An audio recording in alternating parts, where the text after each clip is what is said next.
Satu naskah pidato harganya 80 juta. Wow. Di saat gubernur lain baca teks template yang isinya itu-itu aja, Kang Deddy Mulyadi justru tampil beda tanpa teks sedikit pun. Tepatnya tanggal 20 Mei kita sedang membuka kembali. Sedang membuka kembali halaman penting. Kita sedang membuka kembali halaman penting. Semua orang hanya memberikan pengamatan, analisis, kajian. Itulah metodologi yang dikembangkan bangsa ini. Tetapi Kang Deddy kenapa pidatonya tanpa teks? Oke. Karena saya gubernur. Saya ingin menjadi pemimpin yang original. Menyampaikan sesuatu berdasarkan pikiran dan perasaannya. Iya benar. Kalau saya pakai teks, saya tidak lagi jadi gubernur. Saya lagi menjadi pembaca pidato dari staf saya yang saya bacakan. Pak, yang lain juga sama Pak Gubernur. Ya, itulah bedanya saya dengan gubernur lain. Saya kepengen bahwa saya dianggap menjadi seorang gubernur yang original. Gubernur, Pak Pimpinan, ini sama saja dengan mengajarkan sejarah Sunda yang salah terhadap masyarakat Jawa Barat dan pemerintah wajib memperbaiki itu. Pesta tersebut mencederai empati terhadap masyarakat Jawa Barat yang masih di bawah garis keharusnya. Mencederai masyarakat gak sih acara itu? Karena setahu gua kalau mencederai masyarakat Jabar, penontonnya nggak mungkin sampai ribuan orang. Ini jangan-jangan dia punya mata kagak dipakai buat ngelihat kali ya? Namanya konsep kan perlu dikaji. Ini lagi dikaji. Misalnya begini, kan pajak kendaraan bermotor untuk mobil listrik kan tidak diperbolehkan. Mungkin ke depan diperbolehkan setelah situasi ekonomi global pulih. Oh, ini mobil listrik ya? Juga ada pemikiran kalau pengen berkeadilan, pajak kendaraan bermotor dihapus, diganti dengan jalan berbayar. Siapa yang pakai jalan provinsi bayar. Itu kan lebih berkeadilan dibanding dengan mobilnya dipungutin pajak tapi tidak pernah jalan. Iya juga ya. Jangankan pajak kendaraan mobil listrik, kendaraan mobil biasa kayaknya gue setuju. Jujur, gue punya kendaraan roda 4 sampai gue bungkus. Nanti gue kasih munculin di video ya. Itu gue harus tetap bayar pajak yang angkanya di atas 2 juta. Lu bayangin di atas 2 juta itu gue tetap harus bayar. Kemudian kalau kebijakan ini dipakai, gila nih, ngirit banget.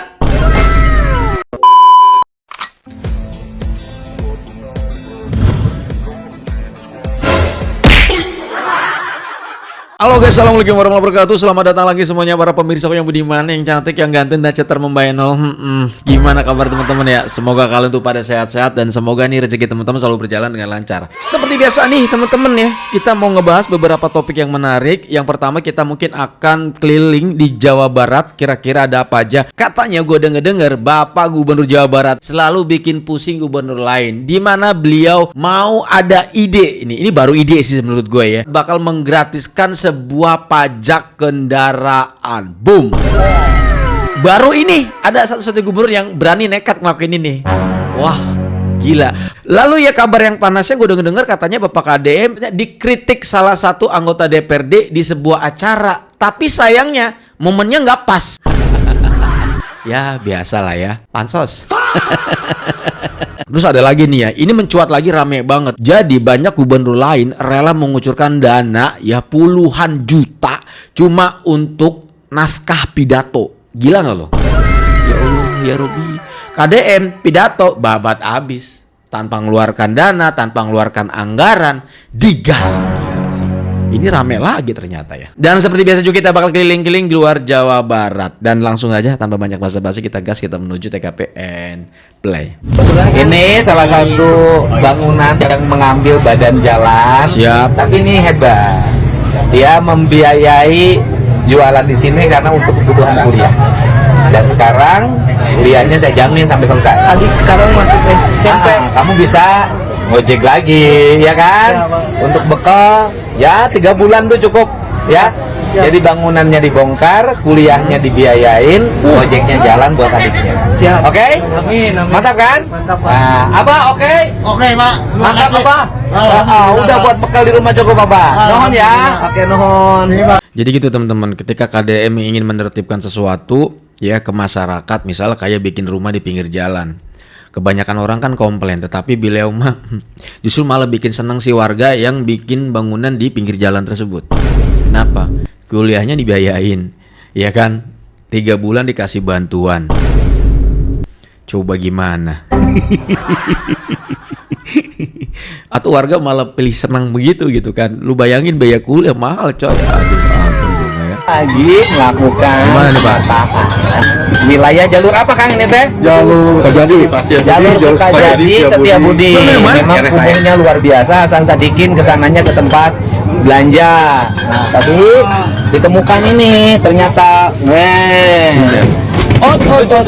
orangnya kabur. Hah? Ini apa nih? Cio.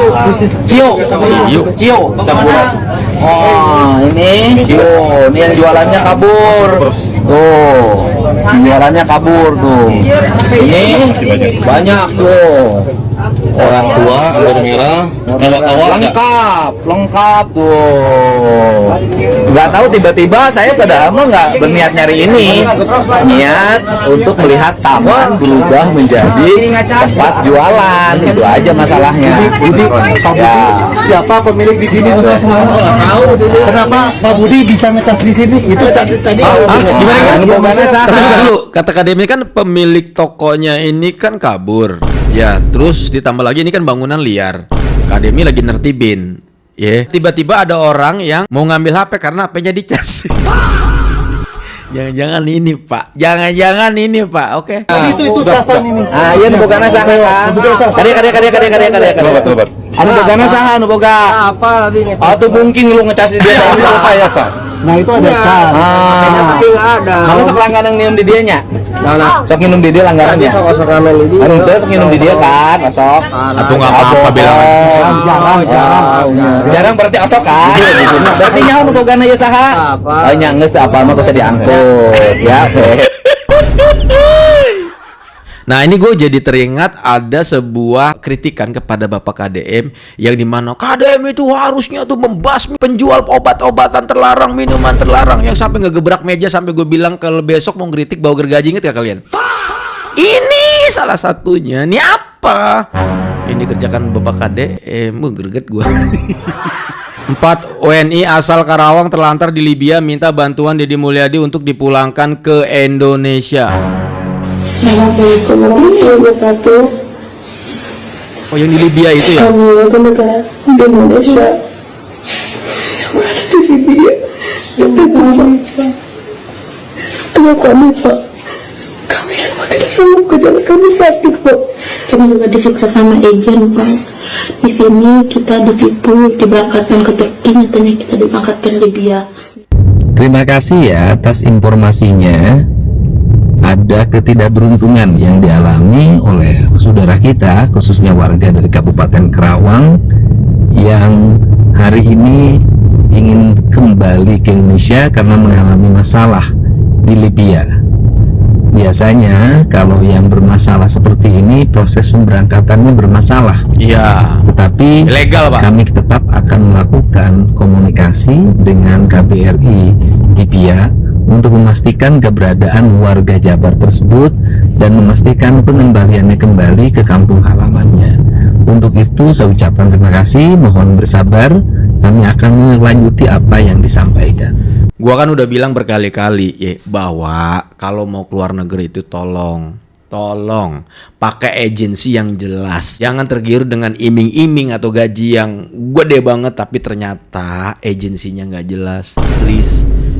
Kita kan nggak tahu, kita kan ditipu. Kalau agensinya jelas, nggak mungkin terjadi seperti itu. Maka dicek.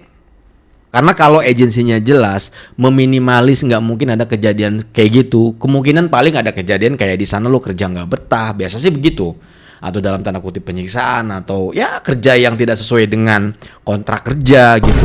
Kebanyakan sih kayak gitu. Tapi kan kalau misalnya ditipu mentah-mentah, yang harusnya dikirim ke negara A tiba-tiba dikirimnya ke negara B. Capek. Ya, gue ngerti apa yang kalian lakukan itu berjuang untuk kalian dan keluarga kalian, bener gak? Tapi hal yang pertama yang harus kalian pikirkan adalah sayangi diri kalian dulu. Kalau sengsara di negara sendiri masih mending sih menurut gue gitu. Tapi kalau sengsara di negara orang jauh lebih menyakitkan. Itu. Ya please ya. Oke? Gua doain semoga kalian rezekinya banyak terus, sehat terus. Oke, doain balik ya. Udah gua doain tuh soalnya. Gak ikhlas amat lu bang. Canda ya, kita saling ngedoain. Oke, buat semua juga penonton lah ya, didoain sama gue ya. Sehat-sehat semuanya, banyak rezekinya. Oke. Ibu anak umur berapa tahun itu? 4 tahun. 26 Juni 2025. 4 tahun. Coba nengok dulu saya. Oh jadi dulu pernah dibantu sama Bapak Kadem tahun 2025. 50, kadang 50, kadang 100. Komen apaan? Langit. Kalau ibu kemudian saya kasih pekerjaan jadi pembantu rumah tangga, ibu mau nggak? Maaf, tapi jangan nginep anak sayanya. Ibu bersedia nggak jadi tukang sapu yang menyapu jalan menuju arah Balai Jaya Dewata? Iya. Mau? Iya mau. Ibu nanti dapat gaji ya untuk pertama saya kasih gaji 2,5 juta dulu. Gede lah. Iya. Ya, ibu ya. Iya. Siap ibu? Ya, Ibu siap. nggak usah ngamen lagi. Iya. Ya. Oh ketemu lagi sekarang. Udah kerja, udah punya gaji, udah. Lebih enak mana? Dulu minta-minta apa sekarang kerja? Kerja. Kerjanya yang rajin ya? Iya. Oh, harus rajin kerjanya. Makasih ya Pak, udah Iya, dapat kerjaan. udah kerjaan. Iya. Sekarang jadi orang terhormat. Ya, anak. Hah? Iya. Nama siapa? Sama penculik Pak. Di mana?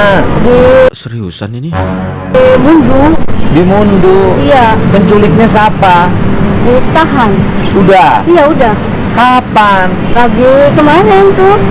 Hari Senin tanggal 6. Anaknya umur berapa? 8 tahun. Allah ya Robbi. Lagi di mana? Lagi main di jembatan tuh Pak. Ya. Disuruh sekolah nggak mau. Nah itu gara-gara nggak mau sekolah. Iya. Kalau sekolah mah selamat Pak. Nah itu gimana ceritanya? Kan kerja sini. Iya. Terus? Kan ada bapak tuanya sama saya. Terusnya kata bapaknya itu kan anaknya diculik deh. Ada yang bawa. Anak tuh selalu bengkeng tuh Pak. Apa itu bengkeng? Bandel. Terus jam berapa itu? Jam 11. Nggak adanya jam 11 sampai sore. Ya kok anak 8 tahun udah ada yang ngasuh? Nggak ada. Bapak tuanya diem baik. Bapak tua tuh siapa? Bapaknya saya. Kalau nggak ada uang nggak mau Pak. Lah masa sama keluarga sendiri harus pakai uang? Iya. Hasilnya diculik nih. Iya. Dapatnya di mana? Pulang sendiri diantarin Sama? Bapak sama penculiknya di jembatan lagi. Disimpan lagi? Iya, anak tuh udah berdarah Pak. Penculiknya udah ditahan udah? Iya udah. Oleh polisi tangkap? Iya. Oleh Tapi polisi udah saya ditangkap? nangis Pak. Sampai anak saya jadi korban. Ya itu makanya. Karena anaknya nggak ada yang nunggu. Iya. Terus jadi anaknya sekarang udah dibawa dokter? Udah. Udah diobatin? Iya udah. Psikolog. Psikolog? Iya. Traumanya udah ini? Masih trauma. Ibu jangan ditahan umnya, nanti ibunya dibunuh. Kata siapa? Anaknya ngomong di itunya tuh, pelakunya tuh ngomong di anaknya. Awas ya jangan bilang-bilang lapor polisi, nanti ibu kamu dibunuh. Itu Pak. Udah sampai nangis Pak. Ya udah nanti ada tim dari dokter anak sampai psikolognya. Ya iya nanti dibantu ya. Iya. Ya udah kerja lagi. Iya. Miris banget ya.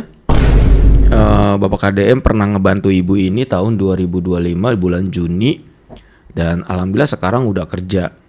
Jadi fakta yang menurut gue jelas banget kalau orang yang nurut sama Bapak KDM nih warga Jabar nih ya, misal kayak dibantu, kamu mau nggak begini dikasih solusi kan? Karena dia paling nggak suka ngelihat orang terlantar itu paling nggak suka gitu ya. Dibantu, tawarin, cas mau, sekarang kerja gitu ya. Cuman memang problematiknya apa? Bukan dianya, kalau dianya udah mau nih, udah kerja, bahkan sekarang udah ada bukti kan bahwa dia kerja. Problemnya adalah keluarganya nggak mau ngurus, kata dia kalau nggak ada duit nggak mau ngurus Pak gitu ya. Itu buat orang tuanya si Mbak ini, lu istighfar lu, ampun gue mau timbang ngurus anak doang jangan kasih makan lagi udah. Kesel banget gue mah.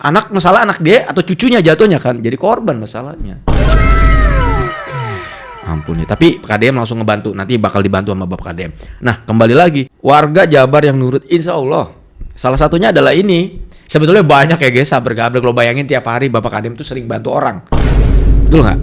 Bukan cuman dari segi finansial, tetapi juga memberikan solusi jangka panjang. Setahu gue gitu. Emang gubernur yang satu udah sih Pak, jangan baik-baik sama orang, biasa aja kayak gubernur lain Pak. Ya, ngantor apa kayak keluar negeri Pak, tuh kan Pak kayak Pramono ke Korea, apa ngapain Bapak ngurusin warga Jabar terus, emang nggak bosan Pak? Ini lagi rame lagi nih terkait tentang naskah pidato. Jadi banyak para pejabat lain ketika mau pidato di acara-acara penting, acara-acara besar atau apapun itulah ya, yang ketika dia bicara itu pastinya di atas podium. Alright, itu ternyata mereka rela cross check ya, ngambil uang anggaran ya, udah pasti pakai APBD atau apalah terserah gitu ya. Intinya adalah uang anggaran dicomot, ya, ngebayar orang untuk membuat naskah supaya naskahnya itu yahut gitu lah, atau cakep gitu lah. Ya. Sebetulnya ini dulu pernah gua bahas, tapi sekarang nih rame banget. Lu bayangin 73 juta hingga 80 juta untuk jasa penyusunan naskah pidato atau sambutan gubernur. Salah satunya yang terbaru itu kan Kaltim. Kaltim itu rela ngeluarin itu. Marwah banget ya. Soalnya ketika mereka pidato kayak di acara hari besar itu kayak template gitu ya. Template banget gitu ya. Coba yuk kita dengerin Bang.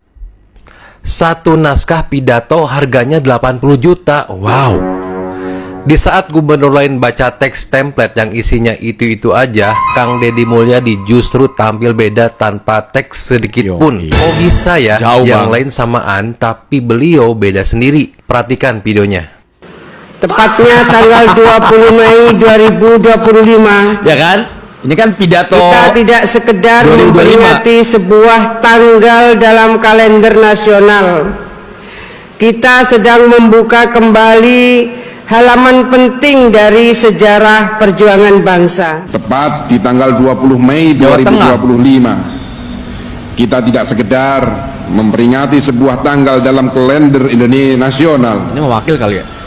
Kita siapa sih ini? sedang membuka kembali halaman penting dari sejarah perjuangan bangsa. Tepat di tanggal 20 Mei 2025, Pramono juga. kita tidak sekedar memperingati sebuah Kaltim ya, tanggal abis ini ya, mudah-mudahan dalam ada ya. kalender nasional.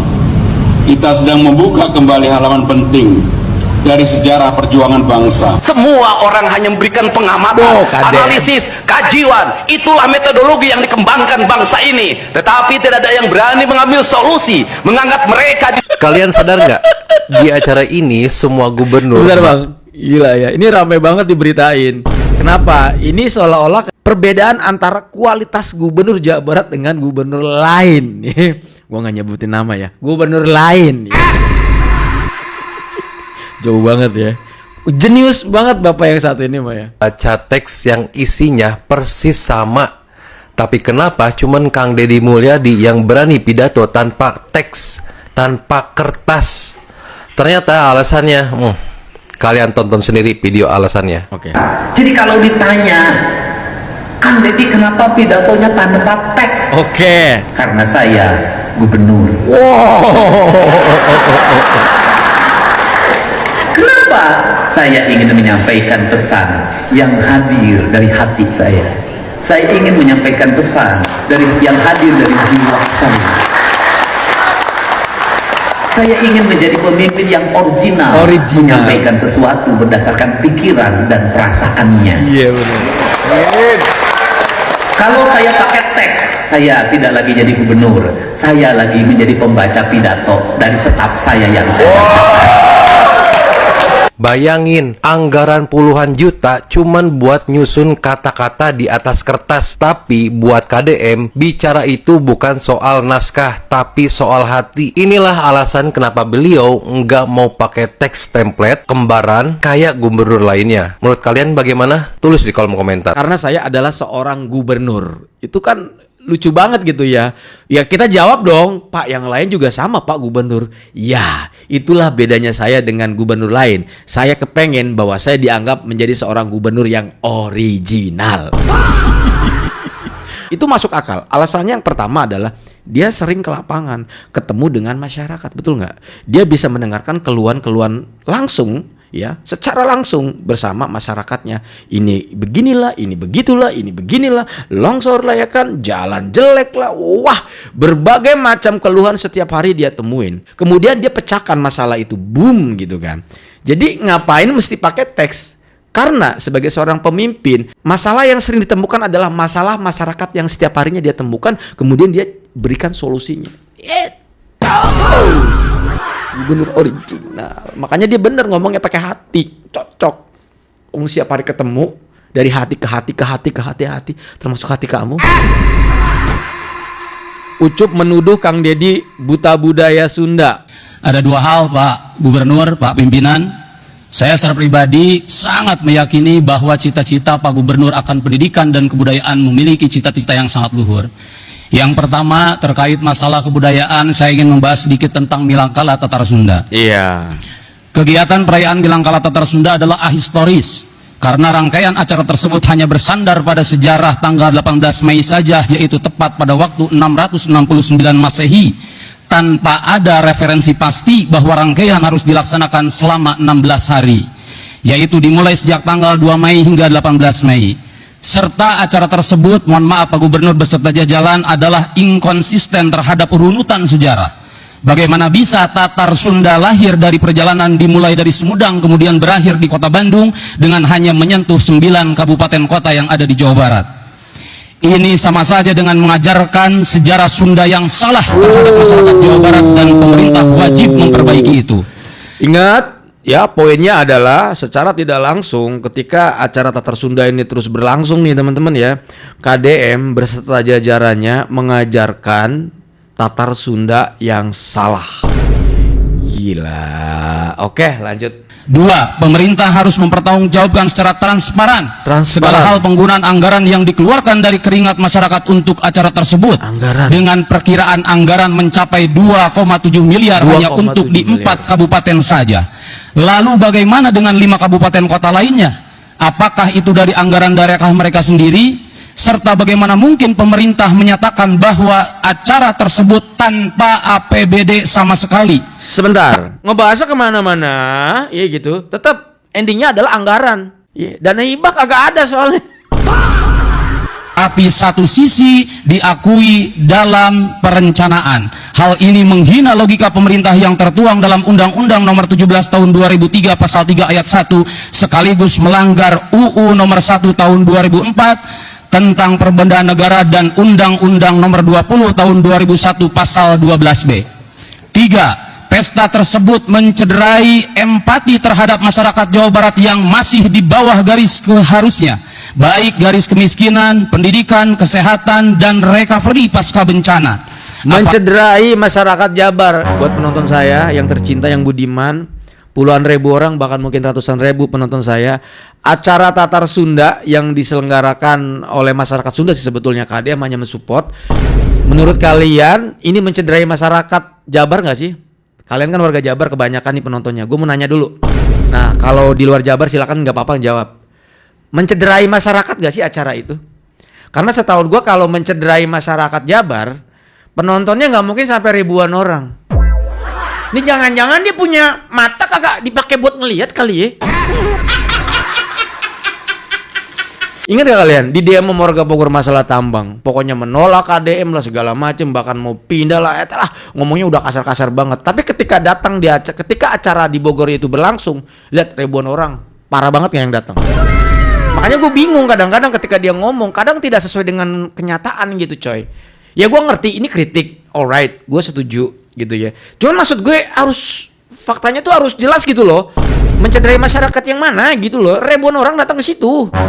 Astaga, kayaknya mencederai lu deh. Ya, karena ada anggaran di situ kan. Karena endingnya ujung-ujungnya anggaran kan. Ini panjang banget nih. Lagi dilaksanakan setelah dan seharusnya pemerintah fokus memperbaiki diri di hadapan dokumen penilaian 1 tahun sebelumnya, yaitu LKPJ. Maka hentikan pesta itu, pertanggungjawabkan apa yang telah terlaksana, serta ganti dan perbaiki semuanya dengan mengumpulkan. Tadi udah ada yang ngomong interupsi pimpinan, cek intrusi pimpinan. Gantian woi, lo ngerocos mulu. Para ahli sejarah Sunda, susun dan buat buku sejarah Sunda sesungguhnya. Kemudian sebarkan itu untuk dapat dipelajari anak-anak SD, SMP, SMA, dan masyarakat secara umum. Lebay dan banget, biarkan anak-anak kita kelak ke depan mencintai sejarah Sunda dan Intrusi budaya pimpinan. Sunda dengan referensi pasti. Mulanya Yusuf udah yakin lo sama teman-teman lo yang lain, gantian ngomong, lu mah ngerocos mulu pasan gua, izin. Bukan lahir dari paksaan cinta seseorang yang buta cinta terhadap Sunda tersebut. Terus pimpinan Ahmad Hidayat, fraksi Golkar, pimpinan. Silakan. Lu mampus lo udah kan, iya dipotong lo omongannya lu. Pertama, saya kira tadi hal yang disampaikan oleh rekan kita Saudara Maulana terkait penjelasan mengenai Tatar Sunda itu sudah dilakukan oleh teman-teman di Komisi 5. Saat itu seingat saya dihadiri oleh Pak Sekda, juga dihadiri oleh rekan-rekan dari Disparbud. Saya kira ketika ingin pendalaman baiknya dilakukan di komisi saja, sehingga kita bisa menyelesaikan agenda paripurna ini sesuai dengan jadwal yang sudah ditetapkan. Terima kasih pimpinan. Dibikin mingkem sama Partai Golkar. Dipermalukan. Jadi ternyata baru tahu gue. Ternyata tentang acara Tatar Sunda itu sudah dibahas di Komisi 5. Bukan di sini. Pembahasannya apa tentang rapat ini? Malah ngerecek kemana-mana. Ini kayaknya bukan mewakili masyarakat deh itu. Tapi tentu saya diundang ke sini untuk paripurna dalam rangka LKPJ. Iya, beda pembahasan. Kalau seandainya ada hal-hal yang berkaitan dengan pelaksanaan tadi yang disampaikan oleh saudara saya, kenapa tidak Mampus kita mengadakan paripurna atau rapat apa saja untuk meminta penjelasan tentang itu, tidak di sini. Iya, cukup Pak, mampus dipermalukan. Oke, sebelum kita ngebahas para netizen, kita mau ngedengerin satu video ini. Ini ada konsep bagus dari Bapak KDM dan ini masih berupa konsep nih teman-teman ya, terkait tentang penggratisan pajak ya untuk kendaraan mobil kalau nggak salah ya. Gratis pajaknya gitu, nggak perlu bayar lagi kalian. Ini senang banget sih ya. Ya namanya konsep kan perlu dikaji. Ini lagi dikaji. Misalnya begini, kan pajak kendaraan bermotor untuk mobil listrik kan tidak diperbolehkan. Mungkin ke depan diperbolehkan setelah situasi ekonomi global pulih. Ini mobil listrik ya. Oke, kita dengerin. Juga ada pemikiran kalau pengen berkeadilan pajak kendaraan bermotor dihapus, diganti dengan jalan berbayar. Siapa yang pakai jalan provinsi bayar. Itu kan lebih berkeadilan dibanding dengan mobilnya dipungutin pajak tapi tidak pernah jalan. Iya juga ya. Konsepnya kayak gimana pajak sehat banget? Masuk akal loh, keren loh. Kan baru mulai kajian, kan biar pada cerdas. Iya benar. Tetapi dengan perhitungan seluruh jalan provinsi sudah memenuhi syarat seperti jalan tol. Ya kajian akademik dong. Nanti dengan pakar transportasi, kemudian dengan para akademisi, nanti timnya yang mengkoordinasikan Dinas Perhubungan dan Dinas Pendapatan Provinsi Jawa. Skema jalannya kayak gimana? Jalan provinsi saja. Skema pembayarannya nanti kayak gimana? Ya kayak tol. Kayak tol. Iya dong. Kalau dalam kota gitu mas? Iya, nanti kayak model tol. Nanti kan ada sistemnya itu digital, nggak usah lagi kayak tol ditempel begitu aja. Bisa. Nanti kan bisa ada teknologinya sudah. Dari negara-negara lain sudah. Ini masih berbentuk konsep dan ini masih dikaji. Ini keren sih kalau menurut gue ya. Gua nggak tahu ini fokus utamanya adalah pembahasan terkait tentang mobil listrik karena memang mobil listrik kan rame banget. Tadinya kan pajaknya murah banget tuh. Murah banget tuh, udah kayak pajak motor aja masih mahal. Pajak motor gua aja itu hampir 500 juta. Motor Matic yang cc-nya 150. Gua nggak sebutin mereknya. Ya, pajak mobil listrik terakhir yang pernah gue lihat di salah satu konten kreator, dia temen gym juga. Mau kendaraannya mereknya apa ya, Wuling kalau nggak salah itu 100 berapa sih, 200.000 berapa gitu, pokoknya murah banget deh, di bawah pajak kendaraan motor itu murah banget. Nah itu kan bikin iri ya gitu ya. Tiba-tiba boom, ada informasi bahwa pajak listrik bakal disamakan dengan kendaraan pada umumnya gitu loh ya. Komplain dong orang tuh, rame tuh. Ya akhirnya orang jadi ngerem beli kendaraan listrik, ya kan? Tetapi sampai saat ini masih belum putus. Kira-kira bakal dikenakan pajak itu secara normal atau bagaimana? Dan kembali lagi nih teman-teman ya, KDM membuat kebijakan nggak perlu bayar pajak, ya kan? Tapi dengan syarat. Ketika masuk jalan provinsi, kalian harus bayar seperti kayak jalan tol. Alasannya, daripada mobil juga jarang dipakai di rumah, tetapi bayar pajak tahunan tetap terus berjalan, itu sih masuk akal sih. Jangankan pajak kendaraan mobil listrik, kendaraan mobil biasa kayaknya gue setuju. Jujur, gue punya kendaraan roda 4 sampai gue bungkus. Nanti gue kasih munculin di video ya, gue selipin lah ya. Kenapa gue bungkus? Karena satu, memang kendaraan ini jarang dipakai untuk pakaian harian juga. Kebanyakan gue pakai kendaraan bermotor kecuali urgent penting. Sebulan itu paling cuma 2 kali gitu. Kadang nggak sama sekali malah. Ya kalau dihitung dalam 1 tahun, itu gue harus tetap bayar pajak yang angkanya di atas 2 juta. Lu bayangin di atas 2 juta itu gue tetap harus bayar. Kemudian kalau kebijakan ini dipakai, gila nih ngirit banget. Tapi dengan catatan kata Bapak Kadem juga jalan provinsinya harus mulus seperti jalan tol. Itu pas setuju gua, Pak. Pak, jangan perlu kaji lama-lama, Pak. Langsung digas aja, Pak. Buat gua sih, kalau buat gua secara warga biasa yang nggak punya bisnis di luar sana warawiri, yang nggak terlalu menggunakan kendaraan roda 4, hanya hari-hari besar, hari-hari tertentu, kepentingan-kepentingan tertentu, gua secara pribadi setuju. Gua nggak tahu kalau misalnya kebijakan ini memberatkan buat para teman-teman yang usahanya konvensional. Gua nggak tahu, tapi gua secara pribadi gua setuju karena kendaraan gua aja jarang dipakai, tetapi pajak tahunannya tetap harus gua bayar dan harganya luar biasa ya. Setuju banget, Pak. Nggak usah lama-lama dikaji, Pak. Biar nanti jadi kebijakan nasional, Pak. Keren ini gebrakan lagi aja Bapak Kademnya. Setuju sih mengurangi efisien, apalagi kalau yang kerjanya sering naik kereta, punya mobil jarang dipakai, biar ngurangin kemacetan juga sebenarnya. Bener Pak, setuju idenya. Aduh, ini gue setuju banget karena pajak tahunan lumayan gede sih gue gitu. Bule lagi bulan madu di Bogor, pengen ketemu Pak Dedi. Nonton acara Pak Dedi. Sama Mister Bule pengen ketemu Pak Dedi. Ini di acara Bogor ya. Hai.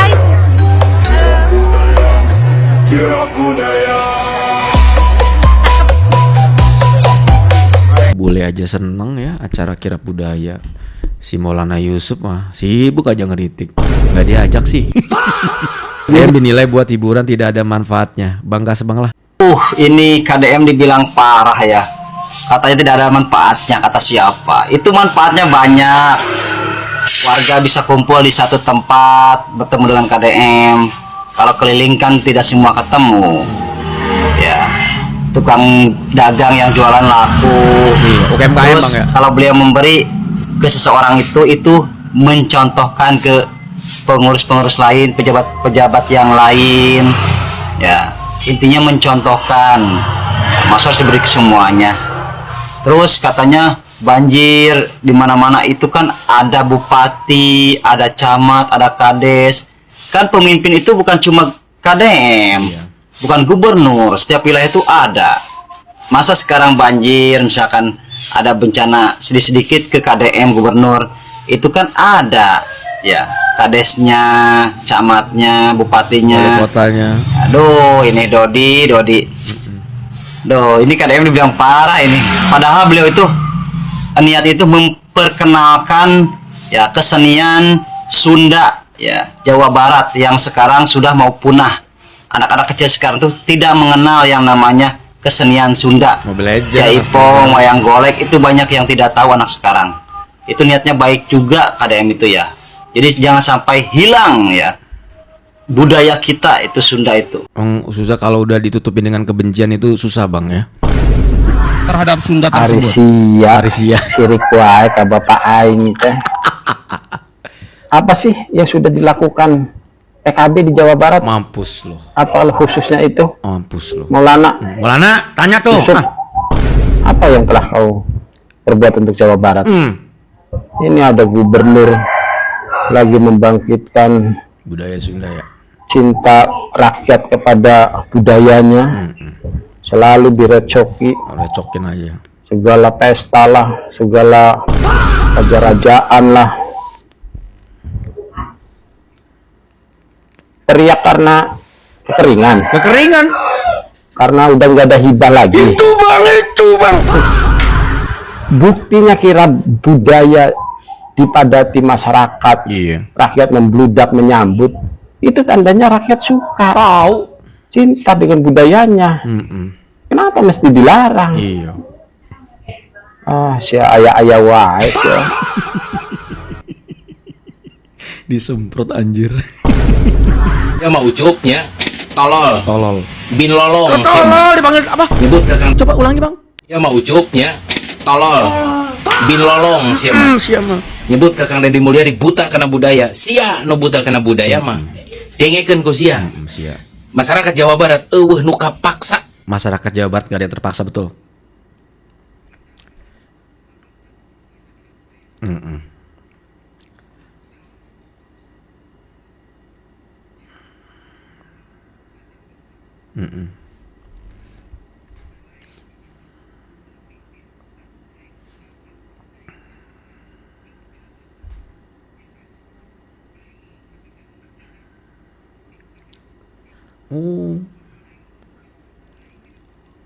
Dan dia tuh seneng banget dengan sosok Bapak Kadem ini yang melestarikan budaya Sunda. Kenapa? Karena ya memang budaya Sunda ini kan sudah tahu sendiri lah ya. Wayang golek hampir anak kecil nggak tahu. Ya karena mungkin era modern kita ngerti ya. Tapi kan kita juga jangan membuang budaya kita gitu loh ya. Masyarakat Jabar yang benci dengan acara Tatar Sunda ini siapa gitu loh ya. Gua secara pribadi kata dia nih rela ke Cirebon ampleng-amplengan gua bawa motor saking senengnya gitu. Kan dia mah seneng dengan budaya Eropa bang ya kan. Walaupun kelihatannya begini bang, pakai kopi apa gitu bang. Eropa dia mah bang jalan-jalan dana hibah seneng dia mah bang. Nepi ka ditu jam baraha? Nepi ka ditu teh jam 4. Papanasan karasa capek henteu balik ti ditu jam 4 subuh nepi ka dieu ka Jakarta nya hengel sia daga jam baraha jam 3 geseng kulit aing ngarasa capek henteu aing ngabayangkeun kolot aing karuhun aing baheula zaman baheula nya ngaping raja lempang teu make motor. Nah piraku urang sebagai orang Jawa Barat ngarasa berat nya ngarasa capek henteu kunaon tumbuh kebahagiaan, tumbuh kepercayaan diri, ya, tumbuh jati diri orang sebagai orang Jawa Barat. Orang luar bangga ke orang, kok mau dari orang sebagai orang Jawa Barat, dengerin kusia tolong, nggak mau ucup. Dengerin sama lu tolol katanya. Ya. Pak Deddy, mana? Tolong Pak Deddy. Ini ada jalan butut Pak Deddy, jalan provinsi. Jalan provinsi? Tepatnya itu ada di Sicini. Kabupaten Goa, Provinsi Sulawesi Selatan. Bukan Jawa Barat. Maaf Pak Deddy. Ternyata bukan Jawa Barat wilayah tak. Dengan polosnya. Emang di Sulawesi di sana jalan parah ya? Ya Allah, kasihan si mbaknya. Ya Allah, padahal maknya iya sampai jalan ke laut iya jalan ke diheulan. Iya di Lebah Gunung Kencana iya guys jalan terpatut iya panennya jalan dong. Wayana iya Bupati Lebak. Bupati Lebak koy. Udang naon? Iya jalan meni. Ya Allah ya.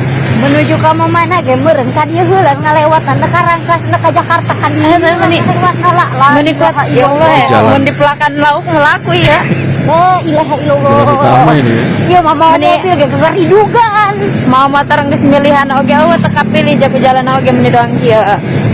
Atuh pohara ya dewan.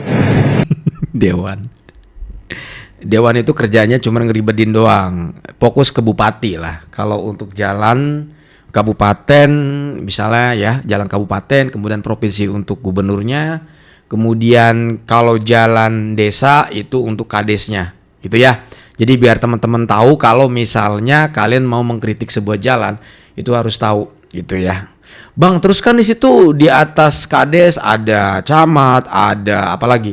Wali kota, ada bupati. Nggak salah dong Bang kalau kita hashtag semua. Ya nggak apa-apa lah hashtag aja semua. Karena mereka kan dibayar pakai gaji pajak ya. Jadi teriakin aja udah nggak apa-apa. Kalau gue mah setuju aja. Bahkan teriak bukan cuma ke bupatinya doang gitu, ke gubernurnya juga nggak apa-apa. Ya, biar ditelepon maksudnya gitu kan. Tuh bikin malu aja tuh, jalan tuh benerin gitu ya. Satu hari yang lalu saya serius nih mau bertanya ke Kang Deddy Mulyadi selaku Gubernur Jawa Barat. Ini di Jawa Barat aspal yang digunakan aspal jenis apa nih? Soalnya kok aspalnya hitam nih kayak gini. Oke. Sedangkan di Banten aspalnya kayak gini nih. Gimana? Nah, kalau yang saya tahu ini aspal lebih murni. Ya, jadi tidak asal-asalan. Oh iya bener Bang, murni tuh Bang. Dari bahan yang lain. Nah, karena ini ujung daripada aspal ini Banten, ini ke sini Banten. Nah, sementara ke sana itu adalah Jawa Barat. Kita hanya membutuhkan waktu kurang dari 1 detik dan jaraknya cukup sejengkal dari Banten ke Jawa Barat. Begitupun sebaliknya. Mohon Kang Deddy bantu dijawab ini. Ya, ini aspal jenis apa nih? Soalnya kami nggak tahu ini aspal jenis apa nih. Soalnya beda di sini. Udah gua bantu jawab Bang lah ya. Ini aspal campuran antara cinta dan kasih sayang Gubernur Jawa Barat terhadap warganya dan tanggung jawab beliau sebagai seorang pejabat. Sedangkan kalau ini, karena ini adalah masih berbentuk alami, ya ini adalah cinta juga sih sebenarnya Bang. Izin Gubernur Banten terhadap warganya. Ini sama-sama pakai cinta gitu Bang. Cuman ini belum ada adonan Bang.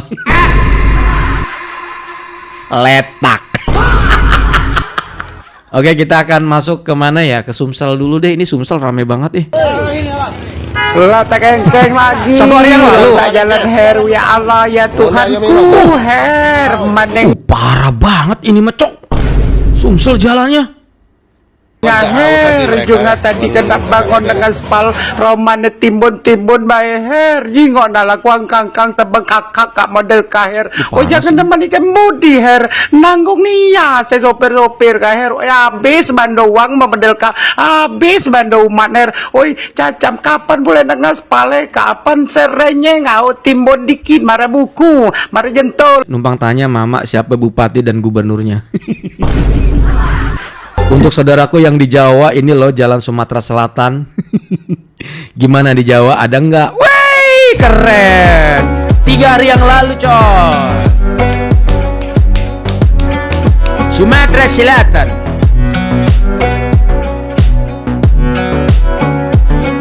Palembang ya.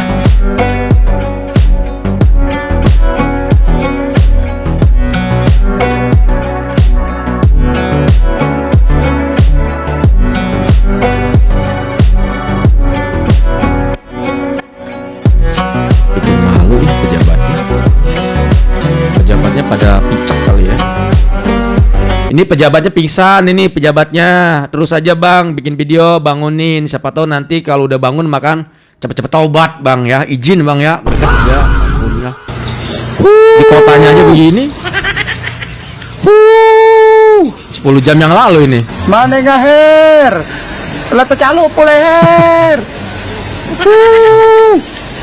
Kabupaten apa jalan provinsi sini tapi kok ajur ciki ajur kabupaten ya ajur kamu boleh lah tahu saya ke jalan negara. Sumatera ini miris guys, miris. Nanti kalau ada wapresnya ada kunjungan kerja aja ke sana, jalan ini mulus itu ya kayak di Lampung itu tuh, bikin malu tuh pejabatnya.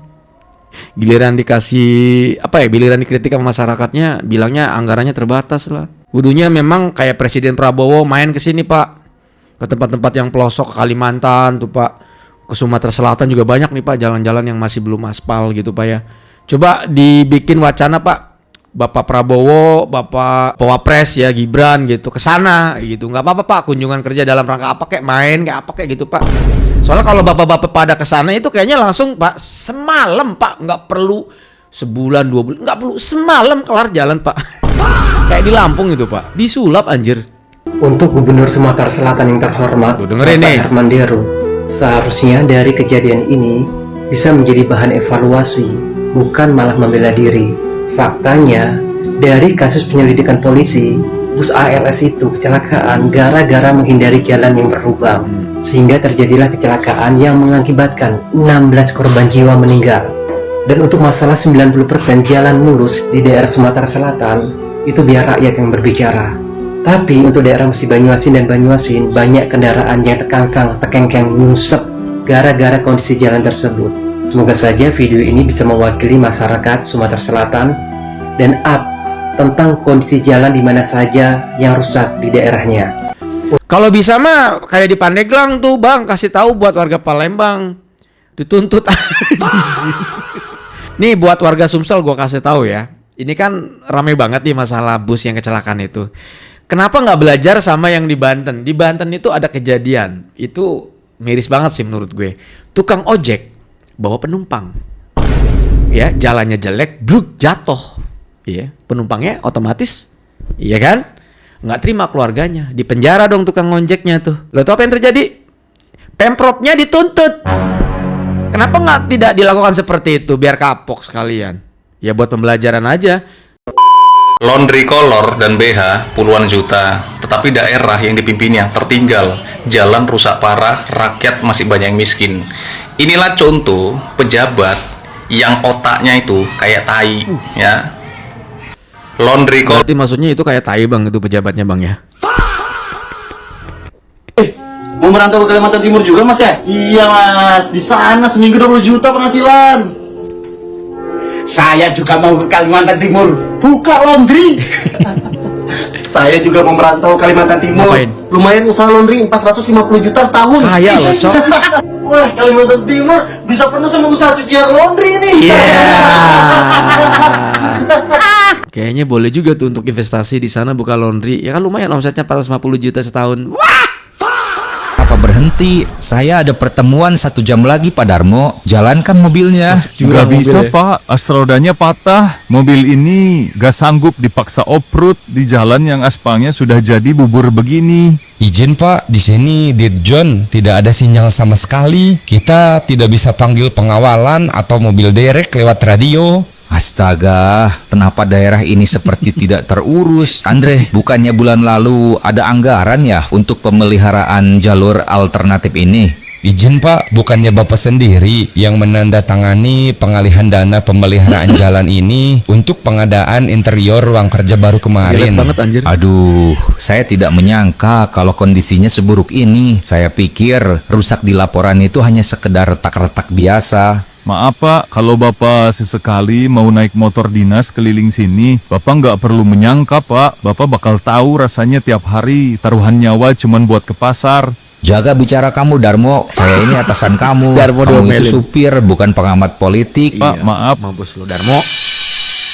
Di tengah keheningan hutan, dua nasib bertemu. Yang satu terbiasa memerintah di atas kursi yang empuk, yang lain terbiasa bertahan hidup di atas tanah yang keras. Dan hari ini, tanah yang keras itu menagih janjinya. Pak, tolong Pak, mobil kami asnya patah. Di desa ini ada bengkel nggak ya yang dekat dari sini? Bengkel terdekat sudah tutup 2 tahun yang lalu. Sejak jalan ini hancur Mas. Nggak ada orang yang lewat sini kecuali orang yang tersesat. Andre, jangan terlalu lama. Saya ini gubernur. Berarti saya gubernurnya tersesat dong ya?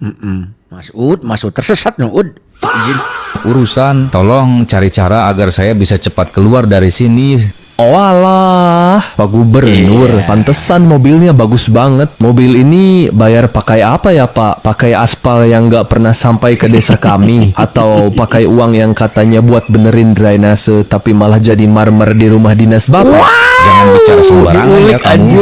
Ini ada uang 1 juta rupiah. Bapak cukup jalan ke depan, cari bantuan atau apapun. Saya butuh tindakan, bukan ceramah. Uang 1 juta ini nggak bisa pak. Sebentar lagi air dari atas tebing itu turun. Kalau saya jadi bapak, saya nggak akan di dalam situ. Tanah ini sudah bosan nampung air, dia mau muntah. Maksud bapak apa? Tunggu saja pak, bapak kan suka kemewahan dan ketenangan. Sebentar lagi alam akan kasih bapak ketenangan yang paling dalam. Selamat menikmatinya ya Pak Gubernur. Pak, tunggu Pak, jangan tinggalkan doainnya. Longsor kali ya. Kami. Guys, kalau nonton full videonya mungkin ada YouTube-nya kali ya, nyet desainnya. Kita coba reaction di TikTok-nya ya. Perintah terakhir yang ia berikan justru menjadi sekat permanen antara dirinya dan dunia. Saat ia memilih untuk tetap duduk di dalam kenyamanan dan menyuruh kedua anak buahnya untuk mendorong mobil di tengah tanah yang labil. Wah, longsor coy. Baskoro akhirnya mendapatkan apa yang selalu ia cari, ketenangan yang privat tanpa gangguan suara rakyat. Ia kini beristirahat dengan sangat tenang, terkunci selamanya di dalam kemewahan yang ia bangun sendiri. Sudah tidak ada tanda-tanda kehidupan di bawah, Pak. Sistem mobilnya kedap udara. Mereka pasti sudah kehabisan napas di dalam. Iya, kemarin saya sudah bilang tanah di sini rawan longsor, tapi Pak Gubernur lebih percaya sama mobilnya daripada omongan saya sebagai warga sini. Sayang sekali ya, Pak. Padahal kalau kemarin mereka keluar, mungkin mereka masih bisa selamat. Dia gak mau keluar karena takut sepatunya kotor kali pak. Sekarang dia sudah tenang di dalam sana. Gak ada lagi lubang jalan yang perlu dia pusingkan. Kita butuh alat berat buat evakuasi, tapi jalan ke sini hancur semua. Alat berat gak bisa masuk cepat. Biar saja, dia sendiri yang bikin jalan ini susah dilewati. Biarkan dia menikmati ketenangannya lebih lama. Selamat menikmati alam tenang di sana. Oke. Kayaknya gue sampai di sini dulu. Terima kasih banyak buat kalian yang udah mampir nih. Mohon maaf kalau ada salah pada saat saya membuat konten ini. By the way, jangan lupa kalian follow akun Tito yang videonya Go Reaction. Alright, minimal kalian bisa nonton di video aslinya ya, di sumber-sumber video aslinya. Thank you so much. Saya undur diri pamit. Assalamualaikum warahmatullahi wabarakatuh dan bye bye.